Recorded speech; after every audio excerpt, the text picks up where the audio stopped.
Good afternoon. I'm Dr. Kemi Olunloyo in Lagos, Nigeria. Today is Friday, the 29th of May, 2020. It's about 2 p.m. in the afternoon. Well, everybody having a good weekend. Continue to enjoy your weekend, but this broadcast is about a very serious topic. It's about the investigation of Wale Jana Jana, who is the CEO and founder of Sapphire Sense.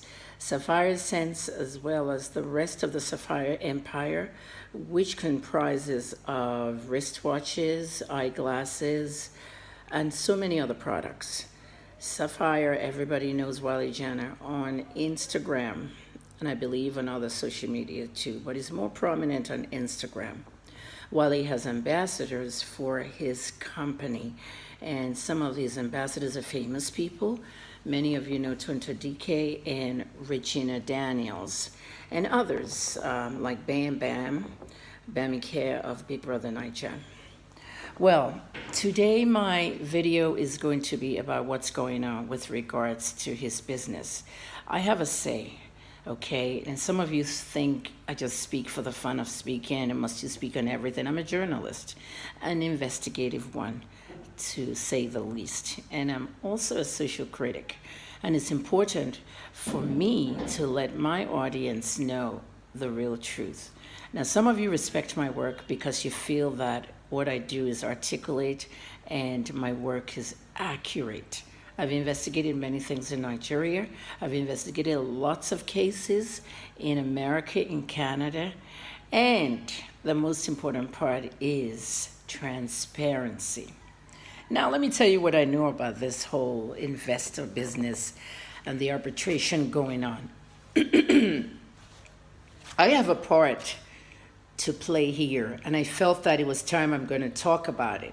I contacted the lawyers, I contacted the arbitrators, Mr. Sega Link, Shegwan Wusanya, and I also contacted Wale Jana. And this is what I have to say. Wale has not defrauded anybody. Excuse me, please. Wale has not defrauded anybody. And I repeat once more, Wale has not defrauded anybody. Now, first you have to really think about what's going on here. We have a pandemic going on in the country. By the time I started reporting about coronavirus, late December, early January, by February, you saw what happened when I broke the story. The next day, the government broke the story. At that point in time, even I sitting here need money for grants that I use to do my investigative stories. I applied for grants on different things, and I think that coronavirus was going to be a big story. I interviewed with BBC on March 2nd. Many of you remembered that. What did I say on that interview?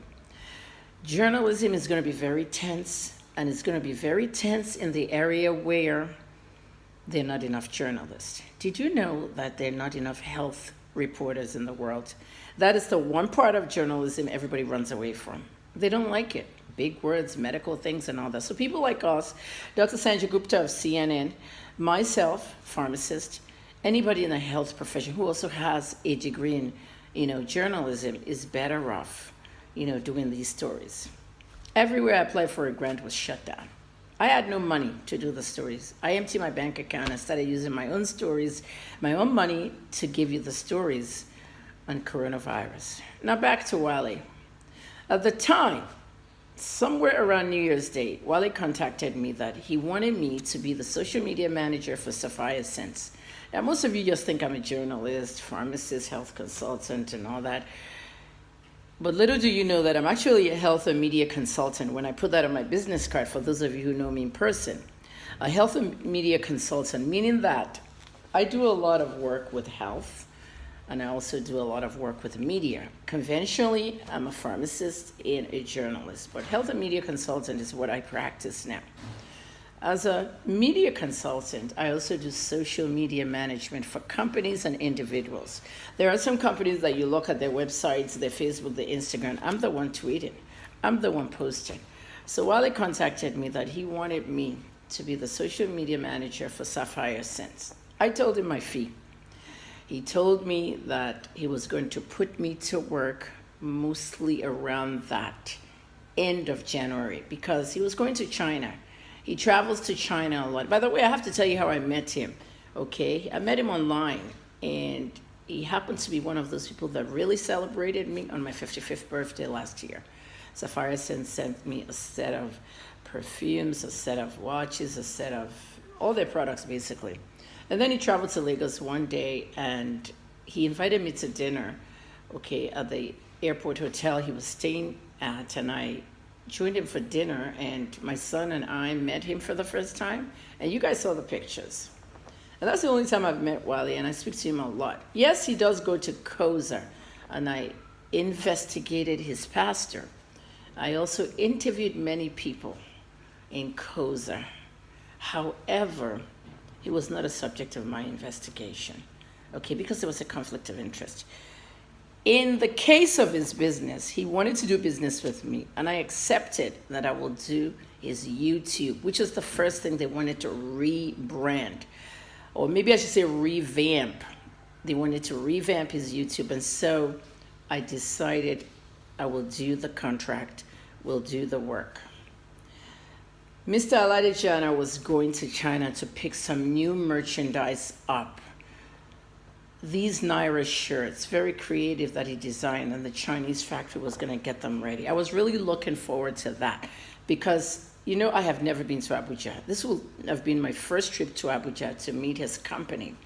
Lodge in my hotel and go to the company headquarters every day because my goal in revamping a YouTube page is to have the products of the company in front of me and do voiceovers on every product. You know what I mean? Like, say maybe their sunglasses. Hi, Sapphire sunglasses is really great. UV ray protection. You know the voiceover thing? I was going to do that with every product that the company make and put it on the YouTube, upload it, describe it, and all. That's what I charge people for. And it's a lot of money if I get the clients. So I knew I was going to get Sapphire, but nothing's guaranteed in life. I lost that job. I lost that job because of the coronavirus epidemic, which became a pandemic. When coronavirus set in, nobody could go to China. It was only in China. It was bad in China. People were dying. Factories were closed, everything. We saw it December, January, while he could not travel. He had collected money from investors, which would have made more money by March. So I called him, I said, when should we start this YouTube revamping? Wale told me by March we'll start because I'll go to China. China said they're closed now. This is January, and they'll be back in March. By March, the government should have opened in the city. Nobody knew that March was going to be the height of the pandemic in the world. There was no China open. Airlines were shut down. Everywhere was closed. London, UAE, name it. People were sick, people were dying. That shut down many businesses across the world, including Sapphire Sense. Where's the money he promised the investors? Then there was a problem right before that. I was involved because I was a mediator. Mr. Segalink is doing arbitration. I was a mediator in a situation between Afolabi Adetona of an investment group. Okay, Mr. Adetona owed Wale Jana a lot of money. Mr. Adetona is supposed to get bigger investors for people who want to invest their business. And those bigger investors will provide a lot of capital for the business to continue growing. This is how investment is. Okay, it's a tricky job. If I'm a bigger investor, I'm very rich, super rich. I want to invest in Sapphire Sense. I go to Mr. Afolabi Adetona and ask him, okay, I want to put down $1 million. That's what, 360 million naira. I want to invest in Sapphire Sense. The capital comes in from that place, and then boom, all the smaller investors who purchase, shares of the company, everybody gets a great return. Wale has been doing this for a long time. This is not the first time. What hampered him now is the pandemic. And this is what I want to do in this video, to explain to you guys that it is not a fraudulent scheme. He's been doing it for a long time. Okay, I had to mediate between him and Folabi Adetona. The person that referred Falabi to him was a physician who also used Falabi for a lot of investment work. But many of the bigger investors and all the investors that were using Falabi were complaining of their money not bringing in yields. Wale invested close to $3 million, okay? And the guy had no investor for him. So that's like somebody duped you above. You can't provide back to your own people that invested in you, and then they now call you a fraud. Do you guys understand what I just explained to you? I give my money to Wale. Wale's getting some bigger investors to invest in his company. He meets a new guy. The guy runs away with his money. I was the one, Kemi Olunloyo, that did the mediation in this mess. I contacted Mr. Advert. It took him 2.5 weeks to pay the money off. He gave us $1 million, then gave another 2.5 or 2 million, 1.5, 1 million. Ultimately, I retrieved the money, okay, for Sapphire Sense. And Wale had to pay me my fee. I do a lot of mediation. You guys just don't know what I do behind these computers. Okay, mediation can be very costly. If somebody owes you money, this is why I don't take wig and cream and scams, because you're going to be paying me more than the wig and the creams. Okay, these are big amounts of money. So when I saw all this thing come up with Mr. Wale Jana and investors calling him a fraud, I then remembered Falabi Adesina's crisis in between there. Someone can slow down your business, okay, and it can affect your clients. So at the end of the day, I'm not taking Wale's side. I'm not representing him. I'm not a spokesperson. I'm just saying what I know, because I was shocked when I saw Just Love a blog, an ordinary faceless blog, talking about Wale is a fraud, defaming, slandering, everything. And people were feeding into it. Those of you that are investors, Wale did not do business with you inside Instagram DM. I read some people, many of you came to me and said, he blocked us. He blocked you because you guys were harassing him. You guys did business via phone and email. One lady said he owes him $5 million. She said she left a lot of money for that investment. Call him. Not harass him in the DM and give DM chats to Just Lover. You just make the situation worse. If I were the same person, if I were Wale, I'll do the same. I'll block you. Okay, there's only so much anybody can say. This guy has lost a lot of business. No one can travel to China now. Ultimately, Nigeria closed its borders. Everybody closed their borders. We're all stuck. Nobody can fly anywhere. So it's like a mini collapse of a company. Wale wrote a letter accepting Sega Link's arbitration move, apologizing to all his investors. He even apologized to me too, because God, you know how I do my money. My money has to be like ahead. I'll say, okay, I'm going to make 600,000 over there. I'm going to make 200,000 over there. You have plans. You have dreams. Even when I do my seminars, I don't do my seminars if there's not 20 people, 30 people, because I don't make money off it. 50,000 naira seminar now is 20,000. That's half. I don't make the money I need to make. And a lot of webinars I do is because I can't afford to pay that 3-4 million or whatever the million is to get all these halls. So guys, business is tough right now for everybody. Wale, like I said, I'm not a spokesperson.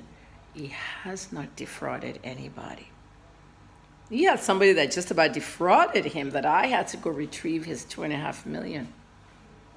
Falabi Adesina, sorry, your name had to come out in this broadcast because when you screw somebody up, it can screw other people up. It can,